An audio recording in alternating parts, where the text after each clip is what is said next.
मैं ना किसी बहुत ही सीनियर टेक्निकल पर्सन से बात कर रहा था, यूएस गया था, वो गूगल के थे वो, ठीक है। तो मैंने उससे पूछा कि उनका सुंदर पिचाई क्यों मतलब सीईओ बने, कि क्योंकि मैंने तो यही पढ़ा है कि आईआईटी खड़गपुर से थे और वो प्रोडक्ट मैनेजर थे। कहते उनसे स्मार्ट तो हज़ारों इंजीनियर्स हैं गूगल में, बट ये होता था कि जब भी गूगल यूरोप की, गूगल इंडोनेशिया से कुछ लड़ाई चल रही है, तो यार क्रॉस बॉर्डर टीम्स में तो खूब कॉन्फ्लिक्ट होंगे, ठीक है, उनकी कल्चर, उनका उनका पॉइंट ऑफ व्यू।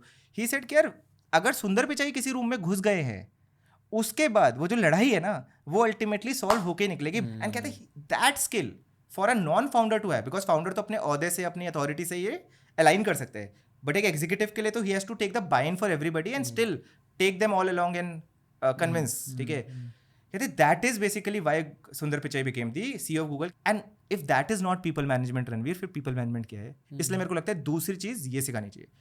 तीसरी चीज अगर मेरे को जो मेरे को लगता है कि यार लाइफ में हर बच्चे को सीखनी चाहिए, इंडिया में बड़ा टैबू है इस चीज़ पे, which is called financial management. Parents कहते हैं कि यार बच्चों को पैसे वैसे नहीं देने चाहिए। आप बिलीव नहीं करोगे कितने लोगों को अपना पर्सनल फाइनेंस मैनेज करना नहीं आता। यार आप बिलीव नहीं करोगे रणवीर, हमारी कंपनी में, हमारी कंपनी की एवरेज एज ना 28-29 साल है। 60-70% लोगों को पता ही नहीं है कि भाई कौन से इन्वेस्टमेंट पोजिशंस कैसे कैलकुलेट करते हैं, क्या टैक्स इम्प्लीकेशंस होती हैं, कुछ नहीं आता। तो I think apart from the beautiful framework that you give, I think ये 3 चीज़ें अगर हर कोई बच्चा सीख लेगा ना, यार देखो आपके रेज्यूमे पे कितने 4 चांद लगेंगे वो मेरे को नहीं पता, बट आपकी ज़िंदगी में कितने चांद लगेंगे वो 4 नहीं होंगे, वो 16 ही होंगे। Okay, so just begin as a 17-year-old। हाँ, पैसों के साथ हल्के से खेलने लगो, हल्के से। It will pay of for the rest of your life. Okay, ये जो एज 18 के मार्क तक हम पहुँचे, एज 18 के बारे में बात करने से पहले, क्योंकि यहाँ करियर सिलेक्शन की शुरुआत होती है, एक सब्जेक्ट को हाईलाइट करना चाहूँगा। सब्जेक्ट का नाम है फेलियर, ओह, स्पेशली जेई रिजेक्शन, जिसकी वजह से लोग ये सोचते हैं कि यार मेरा करियर ही खत्म हो गया। Not true at all. क्या कहना चाहोगे जेई रिजेक्शन के बारे में? पहले ये बताओ। हमें को लगता है जेई रिजेक्शन, तो जेई के मैं आपको 3 हिस्से में तोड़ देता हूँ बेसिकली। 10 लाख लोग जेई देते हैं हर साल, उनको आप 3 हिस्सों में तोड़ो। पहले 10,000 बच्चे जिनका जेई में सिलेक्शन हो गया लेट से, फिर आते हैं आपके 10,000 से 50,000 वाले बच्चे या 1 लाख वाले बच्चे, और फिर आते हैं 1 लाख रैंक से 10 लाख वाली रैंक। ये 3 टाइप के बच्चे होते हैं। जिनका हो गया वो तो हो गया, बहुत अच्छी बात है, उनके बारे में अभी बाद में बात करेंगे, ठीक है। अब जो 10,000 से 1 लाख वाले ना, ये मोस्ट प्रॉब्ली ऐसे होंगे कि यार इनकी 2 महीने तैयारी कम रह गई, ठीक है, या लेट से उस दिन नहीं चला यार, मतलब the greatest players get out for a duck in like the biggest matches, ठीक है, नहीं चलता यार मतलब।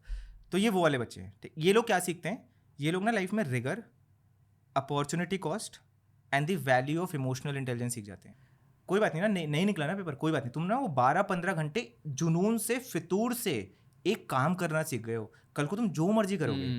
वो 10,000 आवर रूल तो पता ही है, तो 10,000 आवर रूल ऑडियंस के लिए बता देते हैं कि यार तुम जिंदगी में कोई भी काम 10,000 घंटे करो ना, तो तुम उसके मतलब 0.1% में आ जाओगे दुनिया में। फिर आता है 1 लाख से 10 लाख वाले, इनके लिए rejection is a blessing, because तुम्हें ना पता चल गया है कि यार what are you not interested in, either what are you not interested in, और what are you not capable of, और what is the sport that is not meant for you for whatever reason.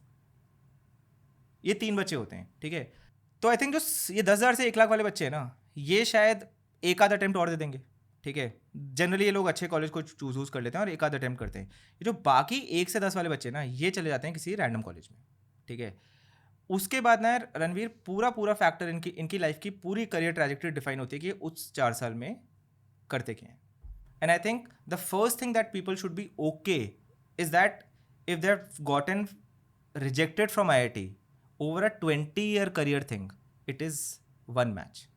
आपको जिंदगी में, यार सचिन ने भी 6 world cup खेले हैं, आपको भी उतने मौके मिलेंगे। बट लोग क्या करते हैं, लोग इतने हताश हो जाते हैं।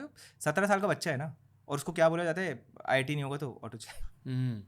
तो उसको लगता है ये मेरा फर्स्ट एंड फाइनल मैच है। आई वंडर इफ ये अब भी बोला जाता है, क्योंकि आई रिमेंबर हमारे टाइम में बहुत बोला जाता था कि अगर IIT में एडमिशन नहीं मिली तो करियर खत्म। But I hope that teenagers today are more informed. I really hope so too. एक बहुत की क्वेश्चन है सारे 12th स्टैंडर्ड के स्टूडेंट्स के दिलों में, और and I am also talking about non engineers, ठीक है। 12th के बाद कौन सी स्ट्रीम चूज करनी चाहिए, ये कैसे डिसाइड करते हैं? यार तो देखो 2 टाइप के लोग होते हैं। जिनको लाइफ में क्लैरिटी है या जिनको क्लैरिटी नहीं है, ठीक है। देखो जिनको क्लैरिटी है कि यार मुझे आर्ट्स चूज़ करनी है, कॉमर्स चूज़ करनी है, साइंस करनी है, उनको तो वही करनी चाहिए जो क्लैरिटी नहीं है, ठीक है। जिनके पास लाइफ में क्लैरिटी नहीं है, then they solve for probability. तो life is a function and how you balance your life is a function of clarity and probability. If you achieve both then you are absolutely destined for greatness. But यार clarity या probability में से एक चीज पे तो आपका पथ जाना चाहिए, दोनों के बीच में नहीं जाना चाहिए। अब इंडिया में यार हुआ क्या है कि देखो जिनको क्लैरिटी नहीं होती, which is majority of the kids, तो फिर वो इंडेक्स करते हैं on the probability of getting a job. पिछले 30-40 साल और अगले 50 साल भी यही चलेगा कि यार technology is the biggest sport that you have. अब उस स्पोर्ट में अगर हर साल 10 लाख इंजीनियर्स की पॉसिबिलिटी है तो आपकी प्रोबेबिलिटी काफ़ी बेटर हो गई ना, rather than picking up a dying sport जहाँ पे सिर्फ 1000 प्रोफेशनल्स की जरूरत है।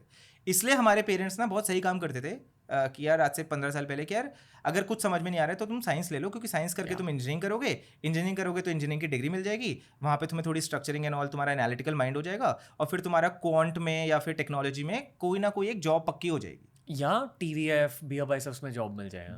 बिल्कुल सही बात है।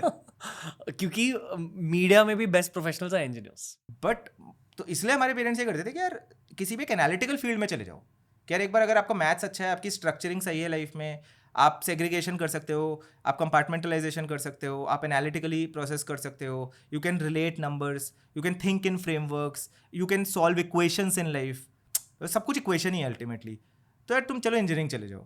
तो वो मेरे को लगता है कि अगले 50 साल भी ना वो बहुत रेलिवेंट चीज़ है कि यार जॉब क्रिएशन तो टेक्नोलॉजी में ही होगी, मतलब उससे बड़ी फील्ड तो अभी तक आई नहीं है ह्यूमैनिटी में। बेसिकली अगर बिल्कुल पता नहीं है कि क्या करना है, या तो इंजीनियरिंग ले लो या सम साइंस रिलेटेड स्ट्रीम। हाँ, वो भी कैसे करना है वो मैं बताता हूँ। फिर आप इंजीनियरिंग ले लो, तो मैंने भी ऐसी ली थी कि यार मुझे भी नहीं पता था क्या करना है। अब उसके बाद आता है आपका लाइफ का सबसे बड़ा टर्निंग पॉइंट। इंजीनियरिंग में होते हैं 4 साल। अगर आप 4 साल कुछ भी करोगे तो you will do really great at that. तो मैं तो यही कहता हूँ कि मैंने तो IIT में जाके यही किया था। मैंने बहुत सारे क्लब ज्वाइन करने की कोशिश की थी। मैंने सिनेमैटिक्स क्लब भी ज्वाइन किया, मैंने ऑडियो का क्लब भी ज्वाइन किया, मेरे को लाइटिंग वाइटिंग भी समझ नहीं थी। तो मैंने कहा सारे खेल ना खेल के देख लेते हैं, let us try all the sports and then maybe we'll figure out, and you have to go with probability and hope in that your probability of picking up the right sport for you is directly proportional to the number of sports you play.